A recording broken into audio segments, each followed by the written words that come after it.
And most of this is like, I'm going to be public static void main, and all my code goes here.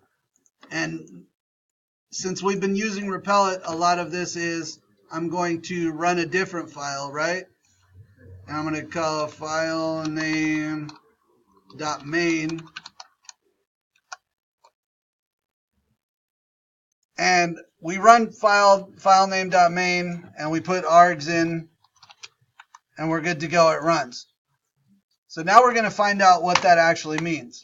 And what you have in Java is a directory structure. So if you're putting a program together, you're going to want to organize all the significant or all the parts of it that perform similar functions. You're going to want to keep in a package, right? Which just means a folder where I have all those .java files that do those similar things. So let's say I had a set of programs called memes, right? Just like your folder structure in the thing. And in here, and inside the meme folder, I wanted to make a new document called barbecue Becky.java. All right? So I have that folder. I have that file.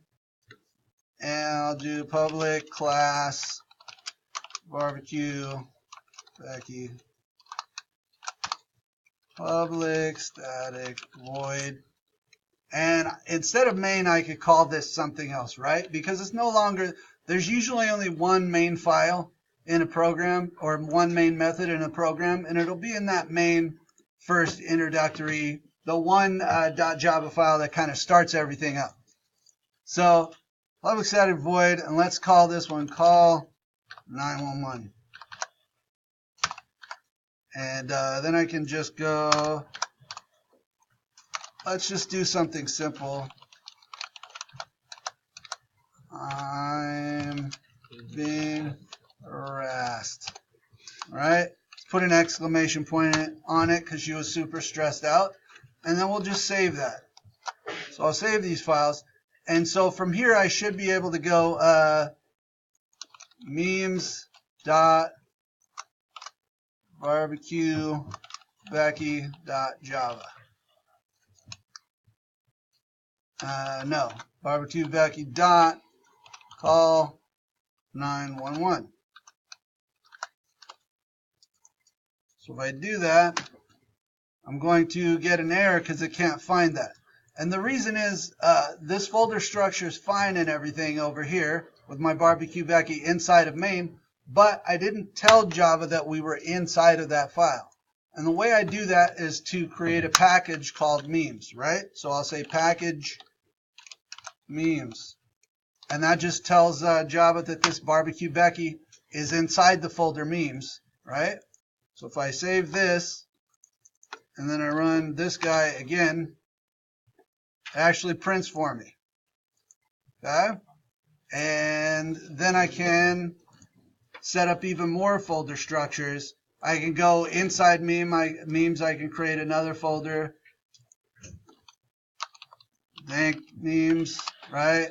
We can have whack memes. And so if I put, let's say I put barbecue Becky in there. We can leave the class file. We can put that in there too. So barbecue Becky is a dank meme. Let's close this. No. And we'll go into dank memes and we'll edit barbecue Becky again. And we'll say, let's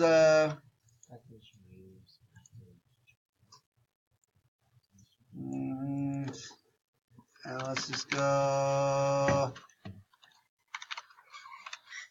oops, put in insert memes dank. So we just tell it what folder we're in, right?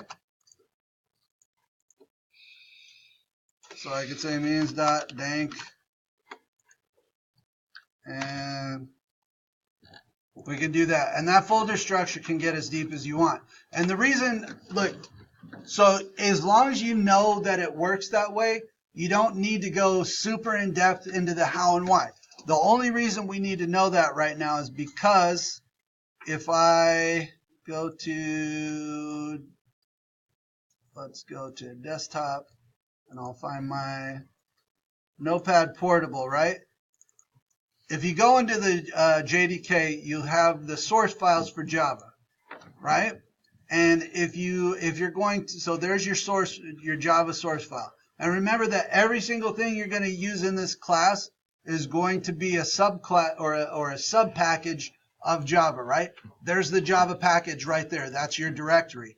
Then I can go to util, right? And then I go down to scanner. Where are you? Scanner.java. So when I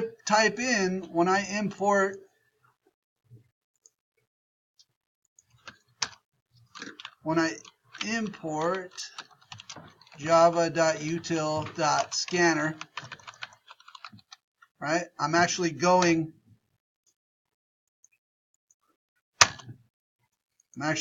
into that file. See the file structure, Java util scanner, right? So that's basically what you're doing whenever you import a package. Does anybody have questions on that, the directory structure? That dot notation allows us to go, okay, everything's going to be a sub package of Java, and then we have the package util, and it contains scanner. Now you can have other packages contained within util, which there are some, and then you would just use another dot, like dot whatever here, dot scanner, right? But for now it's just this. No questions?